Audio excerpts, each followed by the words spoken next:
Привет, народ, с вами Скиф, и это экстренные новости о нововведениях в игре Island War. Это случилось. Могу передать привет всем, кто ждал, и всем, кто разуверился и продал свои войска. Разработчики проанализировали, какие отряды мы используем реже всего, и решили их усилить. Изменения вступят в силу, начиная с 63-го сезона арены для обладателей патча 4.5.4, так что еще есть время подготовиться. Драуги и дебоширы, охотники и поглощающие драконы, северные волки и новый король штормовой всадник.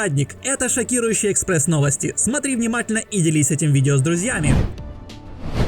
Сразу договоримся, что изменения характеристик я буду рассматривать только для 8 и 9 уровней войск, потому что давайте будем честны, ниже 8 уровня они нам не нужны. Но если вам все же интересно, я оставлю для вас полную таблицу изменений и параметров отрядов у себя в телеграм-канале. Если подпишетесь на него, будете узнавать самые свежие новости и изменения по игре первыми. Ссылка в описании.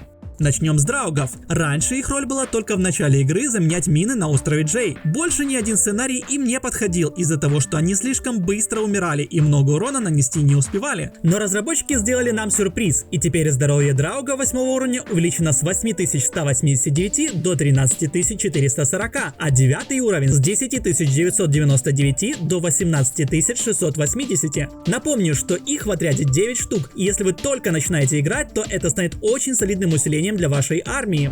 Арктическим волкам, которых я так любил, пока не появились острова Джей с золотыми заборами, решили поднять сразу в двух характеристиках – здоровье и атака. Вот так увеличились их характеристики для 8 и 9 уровней соответственно. Как видите, им хорошо добавили выживаемость и силы укуса, и теперь они могут выгрызать тылы противника еще эффективнее. Уже не завидую моим лучникам в фарм-отряде. Поглощающему дракону увеличили здоровье и защиту. Теперь он как никогда раньше может оправдывать свое звание воздушного танка и прикрывать своих мелких товарищей от стрелковых башен, всевозможных лучников, арбалетчиков и воздушных стрел. А в сумме с его талантом на самолечение, красота. Всем рекомендую к использованию. Охотникам решили значительно усилить атаку. На экране вы можете видеть, как усилились обычные выстрелы на старших уровнях, но это еще не все. Им также усилили их способность меткий выстрел. Точных данных об изменении не дали, но если я правильно понял, то увеличится дальность их выстрела. Пока не понимаю, для чего это сделали, но звучит хорошо. Переходим к самым интересным изменениям. Штормовой всадник. Самый бесполезный золотой отряд в игре, который прыгал в толпу и умирал в первые секунды боя, так и не успев нанести серьезного урона. Скорость его атаки увеличена со средней до быстрой, а пробивание с 55 до 80. Теперь он наконец-то будет успевать нанести хоть какой-то более-менее нормальный урон и может на первое время заменять тамплиеров в атакующих отрядах. Это, конечно, мое первое впечатление, и все нужно проверять на практике. Ну и самое вкусное напоследок – дебоширы. Разработчики наконец прислушались к игрокам и решили полностью переработать этот отряд. Так как я уже говорил в своем видео про топ-войска, у них есть огромный потенциал, но сделаны они криво. Так вот, забудьте все то, что я говорил про этих ребят.